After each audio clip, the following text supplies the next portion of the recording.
Good morning student, welcome back to our science class. For class 8 this is your chapter number 17 stars and the solar system. तो हम इस chapter में कुछ different topics के बारे में हम डिस्कस कर चुके हैं और सोलर सिस्टम के जो टोटल 8 प्लैनेट हैं उन 8 प्लैनेट में से हमने कुछ प्लैनेट्स के बारे में डिस्कस किया है। अब हम नेक्स्ट जो है डिस्कस करेंगे जो हमारे कुछ कुछ बचे हुए प्लैनेट्स हैं, जैसे कि आपका यूरेनस हो गया, नेपच्यून हो गया, है ना, और आपका सैटर्न, इनके बारे में हम डिस्कस करेंगे। ठीक है, तो चलिए देखते हैं, स्टार्ट करते हैं। क्योंकि हम यहाँ जुपिटर तक बात कर लिए थे, है ना। मेन अगर देखा जाए तो यहाँ जो है तुम्हारा ये हमने सबसे पहले मरकरी है, मरकरी के बाद फिर उसके बाद हमारा क्या आता है, वीनस आता है ना। वीनस के बाद फिर अर्थ, तो ये हमने देख लिया। फिर मार्स के बारे में हमने डिस्कस किया। ठीक है, तो मरकरी में क्या है, मरकरी सबसे नियरेस्ट प्लैनेट है, ठीक है, सन का। फिर उसके बाद आता है वीनस। तो वीनस को जो है मॉर्निंग और जो सनराइज़ और ये कहें कि सनसेट का जो है उसको स्टार कहते हैं। ठीक है, वीनस को वो इसलिए क्योंकि ये क्या है, जैसे ही सुबह होती है और जैसे ही शाम होती है यानी कि सनसेट होता है, तो उस टाइम जो है स्काई में ये आपका वीनस जो है वहाँ पर अपीयर होता है। तो इस टाइम उसको जो है सनराइज़ और सनसेट का ये स्काई स्टार भी अपन कहते हैं। ठीक है, तो अब अपन हमने बात किया पृथ्वी को हम जो है क्या है, ग्रीन कलर का प्लैनेट कहते हैं। ठीक है, क्योंकि यहाँ पर आपका क्या है, एटमॉस्फेयर अवेलेबल है और टेम्परेचर भी है ना। और टेम्परेचर के साथ साथ क्या है, यहाँ पर प्लांट्स हैं, तो जिस वजह से इसका जो रिफ्लेक्शन की वजह से इसका जो कलर है वो ग्रीन कलर का दिखाई देता है। ठीक है, तो इसे जो है ग्रीन प्लैनेट भी कहते हैं। उसके बाद मार्स, हमने रेड प्लैनेट के बारे में बात किया कि मार्स को जो है रेड प्लैनेट कहते हैं। फिर जुपिटर को देखा, जुपिटर आपका क्या है, सबसे बड़ा लार्जेस्ट प्लैनेट है सोलर सिस्टम का, जिसमें टोटल मतलब उसकी स्पेस इतनी ज़्यादा होती है कि उसमें जो टोटल 1300 आपके अर्थ जो है वहाँ पर प्लेस हो सकते हैं। ठीक है, उसकी इतनी ज़्यादा क्या है, बहुत ही ज़्यादा इसमें लार्ज स्पेस है। ठीक है, तो हमने ये देखा। अब अपन बात करेंगे नेक्स्ट जो आपका है जुपिटर के बाद, वो है सैटर्न। तो चलो स्टार्ट करते हैं हमारा सैटर्न के बारे में कि इसकी क्या इंटरेस्टिंग चीज़ें हैं। ठीक है, इसके कुछ इंटरेस्टिंग फैक्ट्स देखते हैं अपन। ओके, तो ये है आपका सैटर्न, ठीक है, जिसको अपन कहते हैं सनी, है ना। तो चलो देखते हैं कि जैसे हमने देखा था कि जुपिटर जो है हमारा सबसे लार्जेस्ट प्लैनेट है सोलर सिस्टम का, और उसके जो है बहुत सारे सैटेलाइट होते हैं, है ना। क्योंकि लार्ज नंबर ऑफ उसमें सैटेलाइट होंगे इस वजह से, क्योंकि उसका साइज़ भी बहुत ज़्यादा है ना। वैसे ही जो सैटर्न है ये भी जुपिटर के बाद जो है ये आपका कैसा, सेकेंड नंबर का लार्जेस्ट प्लैनेट है। ठीक है, और इसका जो कलर है कैसा दिखता है, येलोविश, है ना। ये येलो कलर का अपीयर होता है, येलोविश इन कलर। एंड ये क्या है, ये इसका जो है खुद का अपना एक रिंग है। जैसे अपन देखते हैं ना, यहाँ पर ये आप देख रहे हैं इसमें खुद का रिंग कि ये प्लैनेट है, और प्लैनेट की यहाँ पर चारों तरफ जो है इस तरह से ये रिंग बना हुआ है। ठीक है, मतलब यहाँ हम ये कह सकते हैं कि इस प्लैनेट में इसका खुद का अपना जो है यहाँ क्या है, ये रिंग बना हुआ है। ठीक है, इस तरह से ये रिंग है जिसमें जो है ये अपना ही ऐसे रोटेट होता रहता है। ठीक, and rings are not visible, ये हमें जो है हमारी नेक्ड आई से विजिबल नहीं होती, बट इसको देखने के लिए हमें टेलीस्कोप की ज़रूरत पड़ती है। ठीक है, फिर लास्ट पॉइंट ये कि इसमें भी लार्ज नंबर ऑफ सैटेलाइट होते हैं। ठीक है, फिर और क्या बात है इसमें, और one interesting thing about Saturn is that it is least dense among all the planet. मतलब ये बहुत ही क्या कह सकते हैं, ये बहुत ही कम ये घनत्व वाला होता है, dense among the all planet, मतलब सारे प्लैनेट से ये क्या है, बहुत ही डेंस होता है। और density is less than that of water, यानी कि वाटर की डेंसिटी से भी कम इसकी डेंसिटी होती है। ठीक है, फिर नेक्स्ट अपन देखते हैं हमारा नेक्स्ट है प्लैनेट, वो है यूरेनस एंड नेपच्यून। ठीक है, तो यूरेनस एंड नेपच्यून में क्या इंटरेस्टिंग चीज़ें हैं, तो ये क्या है, ये outermost planet of the solar system है। ठीक है, and they can be seen only with the help of large telescope. Okay, and like Venus, Uranus also rotate from east to west. हमने बात की थी ना कि जो वीनस है हमारा वो ईस्ट टू वेस्ट रोटेट करता है, बट हमारा जो अर्थ है वो वेस्ट टू ईस्ट, है ना, वो रोटेट करता है। ठीक, तो ये दोनों अपोजिट डायरेक्शन में होते हैं। वैसे ही ये यूरेनस जो है वीनस की तरह ये ईस्ट टू वेस्ट डायरेक्शन में रोटेशन करता है। ठीक, and the most remarkable feature of Uranus is that it has highly tilted rotational axis. मतलब इसमें कैसा है, ये हाईली टिल्टेड यानी कि थोड़ी सी हल्की सी झुकी हुई। ठीक है, इस तरह से जैसे ही आपका ये प्लैनेट है तो प्लानट कैसे है, ये अभी टिल्ट नज़र आ रही है, इसको ऐसा होना था बट ये हल्की सी झुकी हुई है इस तरफ, ठीक है। तो इस तरह से टिल्टेड होती है, ठीक है।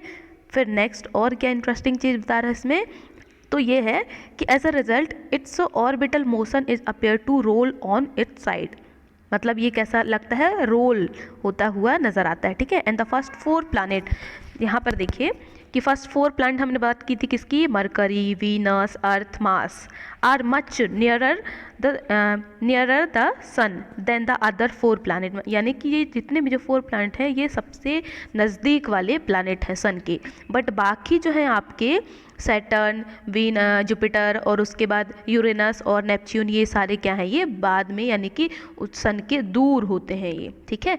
तो इनको जो है अपन क्या कहेंगे, फारथेस्ट प्लानट कहेंगे, ठीक है। तो यहाँ क्या बता रहा है, they are called the inner planet and the inner planet have very few moons, मतलब इनर प्लानट में बहुत ही कम मून होते हैं, बिल्कुल सही, ये हमने देखा है ना।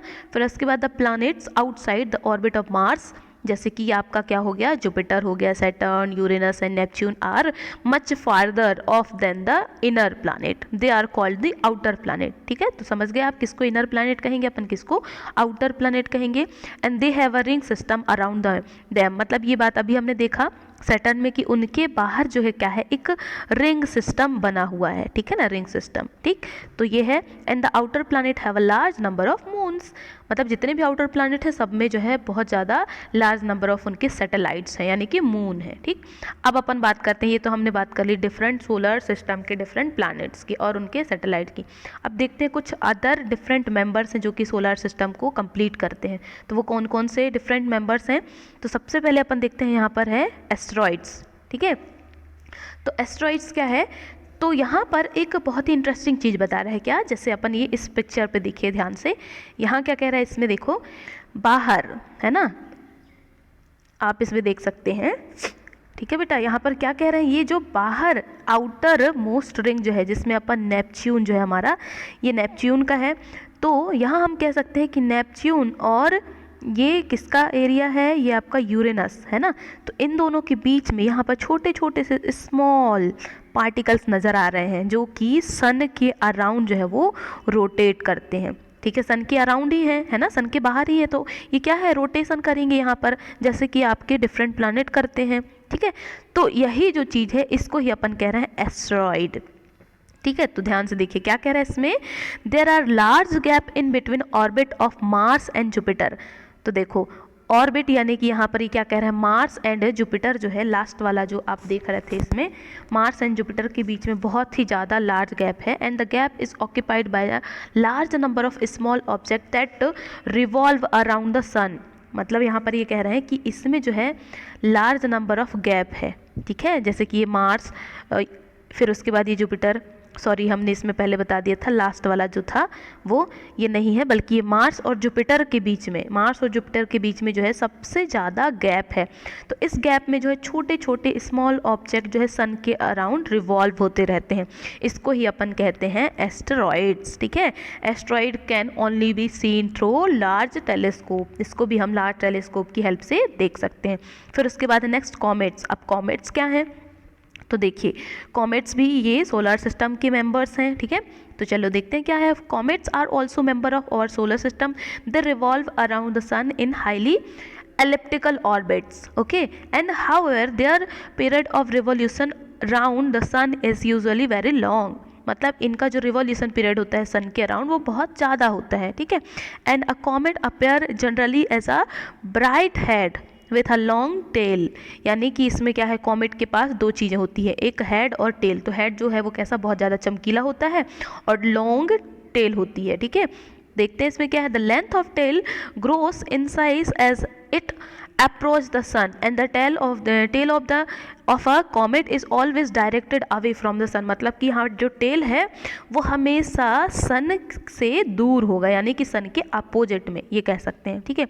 ये सन है यहाँ पर, ये कॉमेट होंगे, तो कॉमेट की जो टेल है वो इस तरफ होगी, है ना।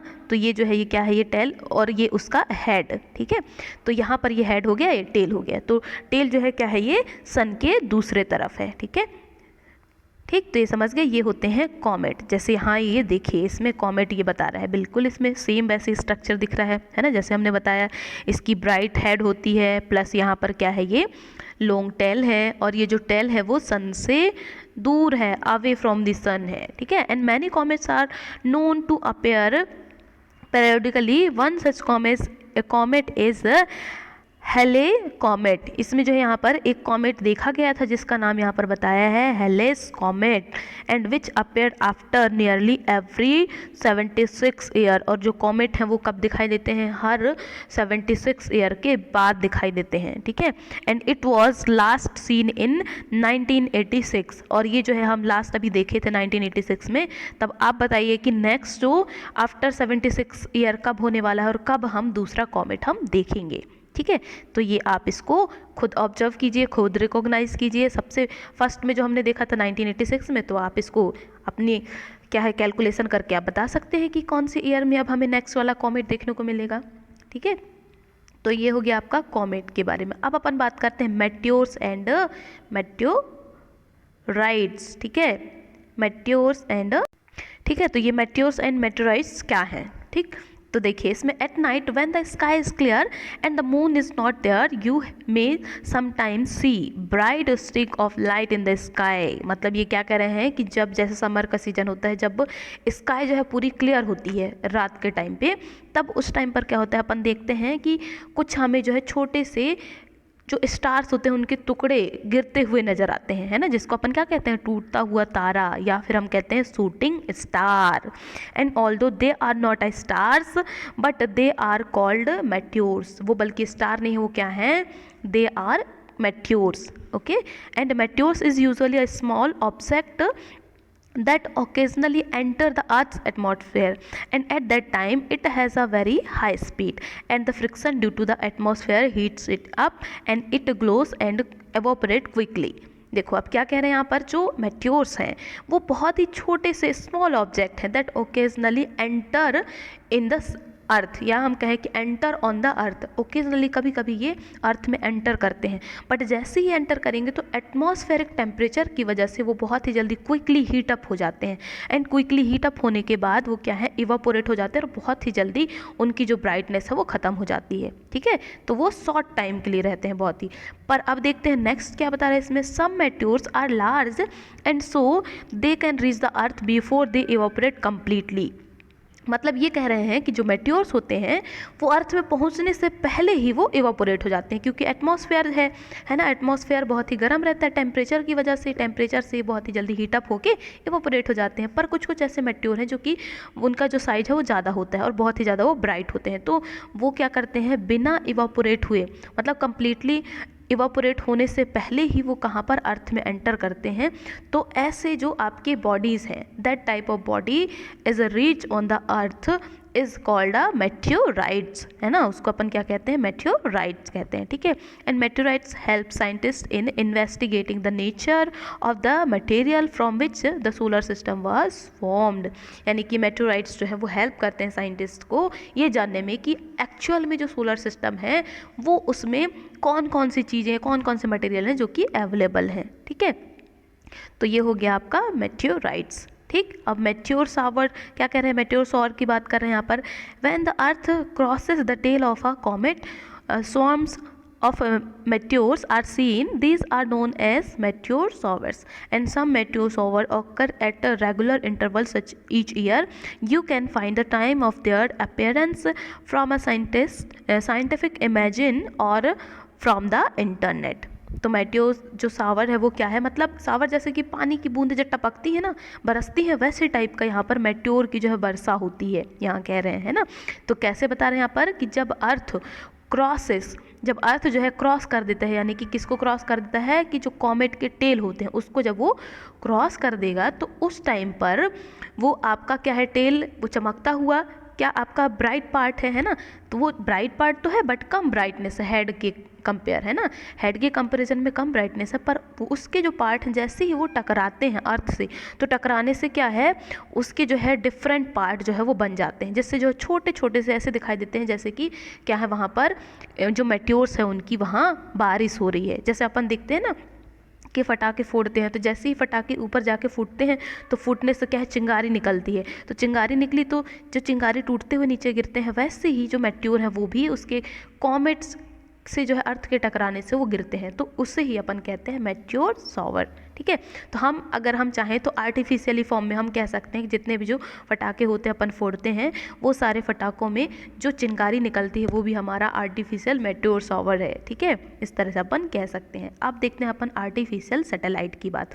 तो आर्टिफिशियल सैटेलाइट क्या है, जो मैन मेड सैटेलाइट होते हैं, जैसे कि हमारा नेचुरल सैटेलाइट मून है अर्थ का, है ना, उस तरह से ही कुछ मैन मेड सैटेलाइट होते हैं, उसे ही अपन कह रहे हैं आर्टिफिशियल सैटेलाइट। ठीक है, एंड ये क्या है, they are launched from the earth. अब ये जो आर्टिफिशियल सैटेलाइट है वो कहाँ से, अर्थ से लॉन्च किए जाते हैं, कहाँ, फॉर जो स्पेस एरिया है, जो स्पेस है वहाँ पर ये लॉन्च किए जाते हैं। They revolve around the earth and much closer than the earth's natural satellite like a moon. मतलब जो अर्थ की जो नेचुरल सैटेलाइट है मून, उसके जस्ट क्लोज होते हैं और अर्थ के अराउंड ये क्या है, रोटेट करते रहते हैं, इनमें रिवॉल्यूशन होता रहता है। ठीक है, तो यहाँ पर जो है India has built launch several artificial satellite, मतलब इंडिया ने भी बहुत सारे आर्टिफिशियल सैटेलाइट बनाए हैं, जैसे कि कुछ एग्जांपल्स हैं। आर्यभट्ट, सबसे पहले जो आर्टिफिशियल सैटेलाइट है सबसे पहला वो है आर्यभट्ट, है ना, आर्यभट्ट इसका नाम है। ये आर्टिफिशियल सैटेलाइट है जिसको इंडिया ने सबसे पहले लॉन्च किया था। ठीक है, and some other satellite are INSAT, IRS, फिर उसके बाद कल्पना 1, एडुसेट, ये सारे आपके आर्टिफिशियल सैटेलाइट हैं। ठीक है, अब ये सैटेलाइट किस वजह से लॉन्च किए जाते हैं, तो ये they have many practical application, उनके बहुत सारे प्रैक्टिकल एप्लीकेशन है। They are use for forecasting weather, transmitting television and radio signal, and they are also use for telecommunication and remote sensing. तो इसका यूज जो है कहाँ पर करते हैं, ये इस वजह से ताकि जो वेदर की जो कंडीशन बनती है, डिफरेंट चेंजेस जो आते हैं, जैसे कि आपका साइक्लोन आने वाला है, अर्थक्वेक आने वाला है, तो ये चीज़ पहले से ही प्रेडिक्टेड होती है फ्यूचर के लिए, तो वो चीज़ कहाँ से पता चलती है, तो यही जो हमारे आर्टिफिशियल सैटेलाइट है वो हमें सिग्नल देते हैं और उसके बाद हम उस चीज़ों का प्रेडिक्शन देते हैं, है ना। तो जो हमारा मेट्रोलॉजिकल डिपार्टमेंट है वो हमें प्रेडिक्शन देता है कि इस जगह पर इस दिन को या इस डेट पर जो है वहाँ पर अर्थक्वेक आने की कंडीशन है, चांसेस हैं, है ना। ये चीज़ जो है आर्टिफिशियल सैटेलाइट से हमें पता चलती है।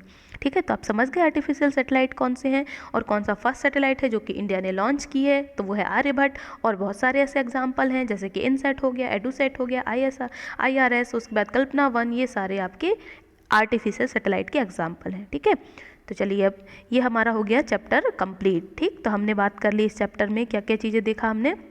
आर्टिफिशियल सैटेलाइट जिसको मैन मेड सैटेलाइट भी कहते हैं। ठीक, एस्टेरॉइड क्या है, जो मार्स एंड जुपिटर के बीच में एक लॉन्ग गैप होता है, लार्ज गैप, जिसमें बहुत ही स्मॉल बॉडीज होते हैं जो कि सन के अराउंड रिवॉल्व होते हैं, उसे अपन कहते हैं एस्टेरॉइड।